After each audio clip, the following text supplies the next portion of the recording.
What if, right now, the single biggest threat to your company's survival, it isn't actually the rise of artificial intelligence or, sudden market crash, or even a new competitor? Right. What if the real danger is simply that the 25-year-old marketing coordinator and the 60-year-old sales director literally cannot communicate? Yeah, that's the real threat. Welcome to the deep dive. I want you to picture a scenario that, you have almost certainly lived through recently. You are sitting in a conference room, or maybe, you're just staring at a grid of faces on a Zoom call, We've all been there. right? And you are watching this like slow motion collision. On one side of the virtual table, you have the veteran colleagues, Yeah. and they seem, well, entirely disconnected from the younger staff, like completely baffled by their work habits. Totally baffled. And then on the other side, the younger staff are looking at those veteran employees like they just arrived from the Pleistocene era. You can practically feel the eye rolls happening off camera. Oh, and the private Slack messages? Exactly. The resentment brewing in those silent Slack channels. And you're just sitting there wondering, is this just like a hopeless culture clash that every workplace is doomed to endure? Or, is there an untapped gold mine of potential hiding inside all this friction? Yeah, and it's a dynamic that plays out in nearly every organization. Every single day. And the default corporate reaction is almost always just, well, it's damage control. Yeah. We treat generational friction as a liability, like a toxic spill that needs to be contained. Management tries to minimize it, usually by just ignoring it completely. Right, sweeping under the rug. Exactly. But the reality is that when you actually harness it, that exact friction can become an organization's most potent competitive advantage. And that is exactly the mission for our deep dive today. Where? We're going to transform that generational friction you see at work into, well, your biggest personal asset. We're going to shortcut your way to being the ultimate bridge builder in your career. Because that's the person who wins. Exactly. The person who can translate between these polarized groups is the person who becomes completely indispensable to a company's future. And we are pulling all of this from an incredible set of sources today, anchored by a book called Gentelligence, Strategies for a Multi-Generational Workplace. It's a great read. It really is. Yeah. It's by Brandon Fogel, Josephine Natchimson-Ekwall, and Megan Gerhardt. And they argue that having a massive age spread on your staff isn't, some HR headache to solve. It is a strategic resource to leverage. So, okay, let's unpack this. Let's do it. Before we can fix the friction in our own offices, we really need to figure out where these rigid, conflicting generational boxes even came from in the first place. Right. Because nobody arrives in the workforce with, like, a barcode on their forehead dictating how they're going to behave. Yeah, that'd be weird. It would. But to understand the tension, we have to look at the origin story of what the authors term the generation wars. And a massive piece of that puzzle is, well, media amplification. The media plays an enormous role in distorting our reality by just, flattening out human complexity. The book points to a highly influential moment. There was this 60 Minutes piece by Morley Safer. Oh, right. I think I remember hearing about that. Yeah, he effectively introduced millennials to the broader corporate consciousness, and the broadcast relied heavily on these incredibly broad, just sensational generalizations. Like what? Well, he painted a picture of a generation that demanded participation trophies, required safe spaces in the office, and just fundamentally refused to pay their dues. Man, it's like they drew a caricature of what a younger worker looked like, broadcasted to millions of homes, and suddenly everyone was just expected to fit into that specific cartoon outline. That's exactly what happened. It honestly reminds me of horoscopes, You read your horoscope in the morning, it tells you that you're like a fiery Leo who's going to be impatient today, and suddenly every time you tap your foot waiting for an elevator, you think, oh, typical Leo. Right, it's a self-fulfilling prophecy. Yeah. People start acting like these generational stereotypes simply because the media repeats them so relentlessly. Well, wait, let me push back a little. Is this really just media programming? Are we just playing the character the media happened to assign to us? Or, are these stereotypes rooted in actual lived experiences that just happen to fit the narrative? Well, what's fascinating here is that the foundation is absolutely legitimate, even if the media exaggerates the edges. Okay, so it's not just made up. No, not at all. The book makes it clear that generational identities are very real phenomena. They're shaped by shared historical occurrences, major cultural shifts, and especially massive technical developments.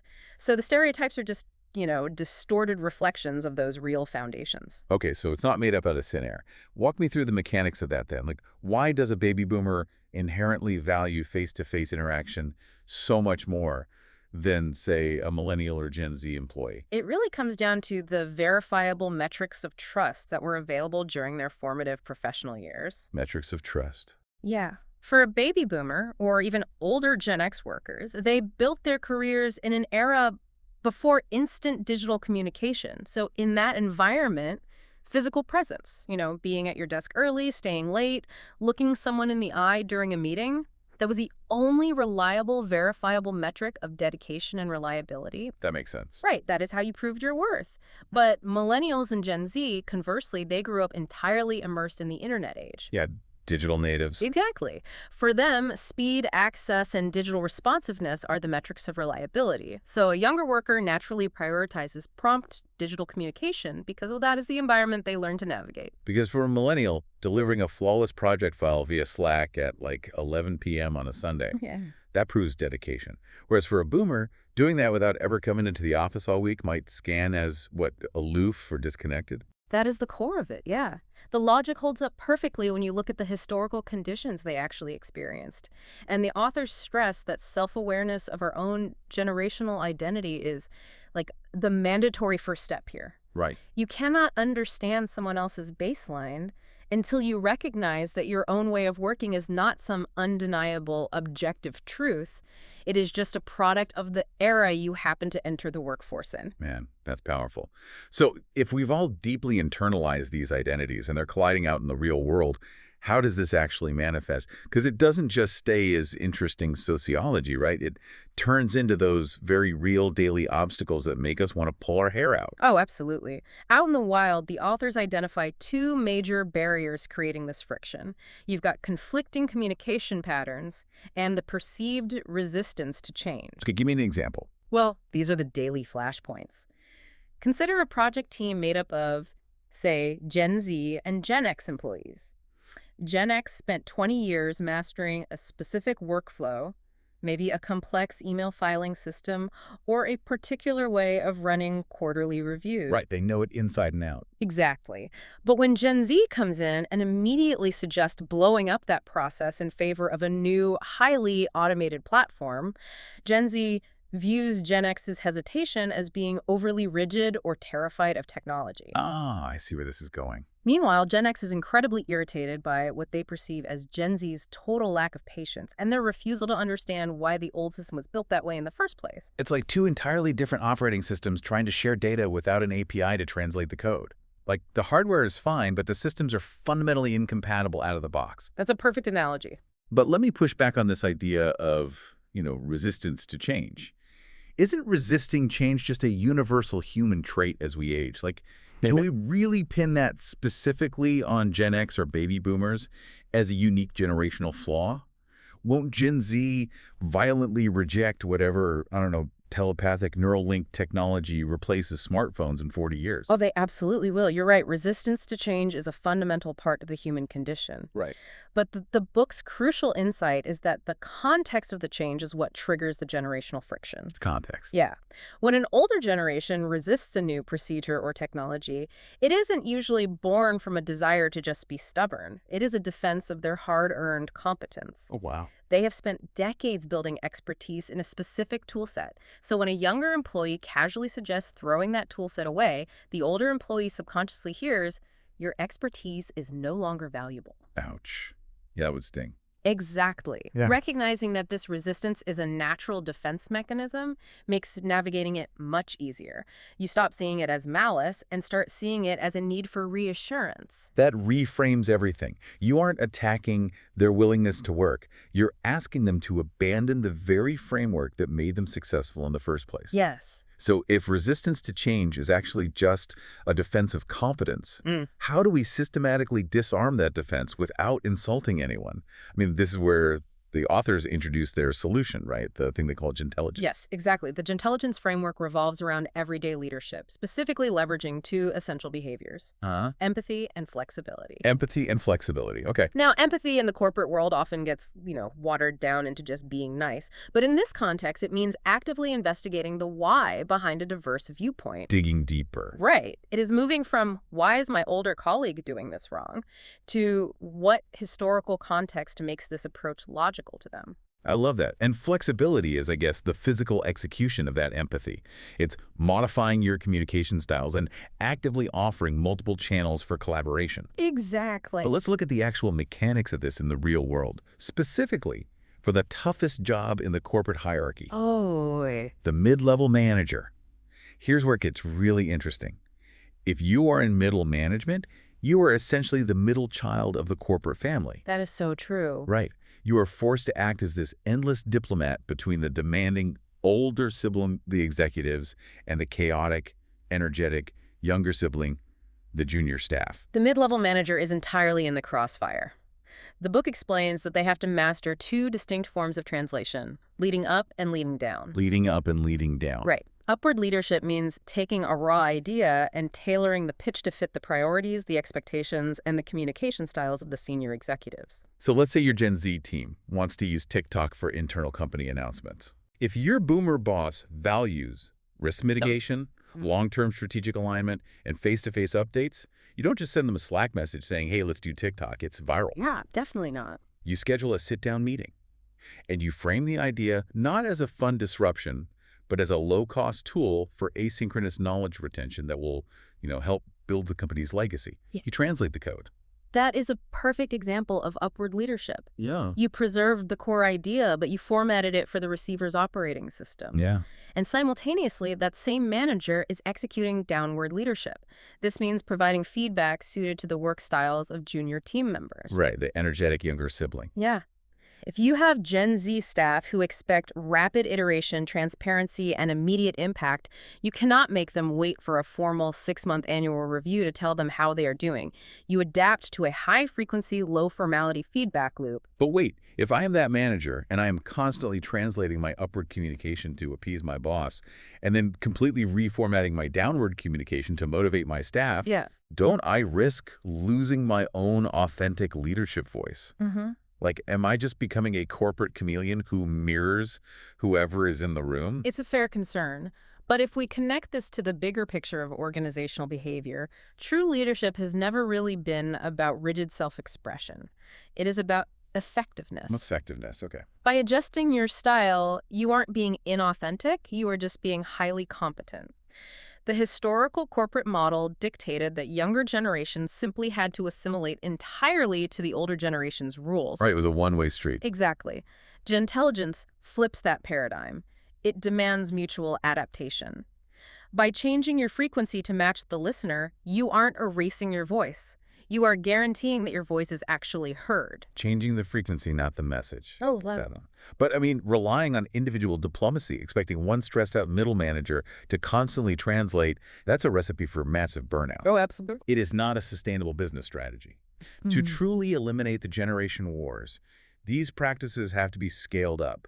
They need to be hard-coded into a company's HR strategy and its structural culture. Yes. Scaling Gentelligence means moving from individual behavioral tweaks to massive structural systems. A Gentelligent people strategy acknowledges that diverse strengths need to be structurally combined, not siloed. So not just putting all the young people on one team. Exactly. Younger generations naturally bring tech-savvy disruption and fresh frameworks to the table, while older generations hold the deep-rooted institutional knowledge and industry relationships. A successful culture physically builds bridges between those assets. The sources emphasize that this requires totally reimagining career development. Companies have to abandon those rigid one-size-fits-all training modules. They do, and it extends deeply into career pathing, which is a major logistical shift for HR departments. How so? Well, the book points out that millennials and Gen Z heavily value rapid skill development. They want micro-certifications, rotational projects, and swift advancement. Right. Baby boomers, conversely, are often much more focused on building a legacy, sharing their institutional knowledge, and taking on advisory or mentorship roles. So different end goals. Yeah, a Gentelligent company actually builds distinct, formal pathways that cater to those wildly different goals. It's like an a la carte menu instead of a forced multi-course meal. Or, taking a high-performance car and tuning the suspension completely differently depending on the track. Exactly. You wouldn't use the same setup for a dirt rally that you'd use for a paved track, even though it's the exact same vehicle. You tune it to maximize performance in that specific environment. That's a great way to think about it. But if I'm an HR director, how do I actually implement diverse career tracks without blowing up my budget or having half the staff scream about favoritism? Like if I give the 26-year-old a fast-track tour of duty rotational program and ask the 58-year-old to join an advisory board, isn't someone going to claim unfair treatment? Well, the defense against claims of unfairness and the key to keeping the budget intact, honestly, is establishing radically transparent shared team goals. Transparency is key. Always. If the entire organization is crystal clear on what the ultimate objective is, the methods of getting there can vary wildly without causing resentment. Oh, I see. Furthermore, HR departments often find that creating these tailored tracks is significantly cheaper than the alternative, which is the constant, expensive turnover of burned-out employees who feel misunderstood. Good point. Turnover is so expensive. Exactly. Equity in a modern workplace doesn't mean giving everyone the exact same tools. It means giving everyone exactly what they need to succeed and contribute to that shared objective. The culture simply requires open avenues for feedback so that everyone understands why different paths exist. Equity over equality. You give everyone the tools that actually work for their specific operating system. And getting this inclusive, tailored culture right today isn't just about making the office a warm and fuzzy place to be. It is a strict, non-negotiable requirement for surviving the massive disruptions barreling toward us. Which brings us to future-proofing the workplace. The book dedicates substantial focus to this because the stakes are incredibly high. Companies have to leverage Gentelligence to navigate the enormous shifts on the horizon. Like what? Specifically, the permanence of remote labor networks and the relentless march of artificial intelligence and automation. Adaptability is the master key. Organizations that are flexible across generations are the ones that absorb technological shocks without fracturing. The sources highlight two very specific essential skills for surviving the future of work: digital literacy and emotional intelligence. Yes. And the mandate here is that opportunities to develop these two skills must be provided for all generations. Like, you cannot just train the young people on digital tools and the older people on emotional intelligence. Right. Everyone needs both. So what does this all mean for you listening right now? This is essentially your personal survival guide. Let's look at a concrete scenario. As AI workflow adoption fundamentally changes your industry, how does this actually play out? Consider how AI will be adopted. A baby boomer might use an AI tool to rapidly summarize 40 years of client notes to identify long-term market trends. That's combining their deep industry knowledge with high digital literacy. Very smart. A Gen Z employee might use that same AI to automate a daily check-in process, freeing up time to actually sit down and actively mentor a new intern. That's combining their native digital fluency with high emotional intelligence. Oh, that. You can no longer afford to just be the tech person or the people person. When AI can write the code and draft the emails, emotional intelligence, and the ability to navigate complex human relationships, those become your primary differentiators. You need both to survive what's coming. But wait, let's follow that to its logical conclusion. If the ultimate goal of a Gentelligent company is that literally everyone, from the 22-year-old intern to the 65-year-old executive, learns high-level digital literacy and high-level emotional intelligence, Yeah. don't the generational differences eventually just vanish? Like, if we all master the exact same two future-proof skills, won't we all just become one homogeneous, highly effective blob of a workforce? This raises an important question, and it really gets to the philosophical core of the author's research. Is the goal of Gentelligence to erase our differences, or is it simply to remove the friction between them? Oh, that's a good distinction. Based on the premise of the book, the differences will not disappear, because our foundational coming-of-age experiences will always inform how we apply those new skills. Okay, so they use them differently. Exactly. The baby boomer with high digital literacy is still going to leverage it to enhance long-term legacy-building relationships.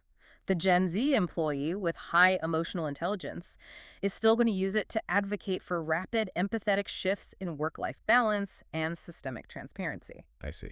The diversity of thought remains entirely intact. It is only the communication barriers that get dismantled. So the generational differences are still there? They just stop being weapons we use to undermine each other, and they start being specialized tools we use to build the company together. Perfectly said. A truly successful workplace is ultimately one where everyone, regardless of the year printed on their birth certificate, feels appreciated, heard, and aligned with a shared mission. And that brings us full circle. We started by looking at that tense, awkward conference room with the hidden eye rolls and the unspoken frustrations. The slow motion collapse. Exactly. The major takeaway from all this source material is that you do not have to just sit there and endure that culture clash. You can take these specific tools, active empathy, to discover the why, conscious flexibility to change your frequency, and tailored communication to format your pitch. And you can become the translator in your own office starting tomorrow. You really can. You can be the individual who turns that generational standoff into a massive strategic advantage for your career. It fundamentally requires the willingness to step out of your own generational perspective for just a moment, recognize that your way isn't the only objective truth, and validate the logic of someone else's operating system. But I want to leave you with a final, slightly provocative thought to mull over as you go back to your day. We have talked extensively about how generational identities are formed by major technological and cultural shifts, right? Right. Historically, we think of a generation as spanning roughly 15 to 20 years. But look at the world today. Technology is not advancing linearly. It is advancing at an unprecedented exponential rate. Oh, it's so fast now. Right. The cultural and digital landscape shifts completely every few years now. The internet a 20-year-old grew up with is vastly different from the internet a 25-year-old grew up with. So is the traditional 15 to 20-year generation dead? Wow. Will we soon be dealing with micro-generations entering the workforce every 3 to 5 years? And if the gaps between operating systems keep getting smaller and more frequent, does that mean we will require constant, non-stop intelligence just to keep our offices from completely falling apart? It is a fascinating prospect. As the pace of technological change continues to accelerate, our capacity for mutual adaptation is going to be tested more frequently than ever before. It really is. So the next time you are in that meeting and the generational friction starts sparking, remember you now have the blueprint to fix it. Thanks for joining us for this deep dive. Keep asking questions, keep translating, and we will catch you on the next one.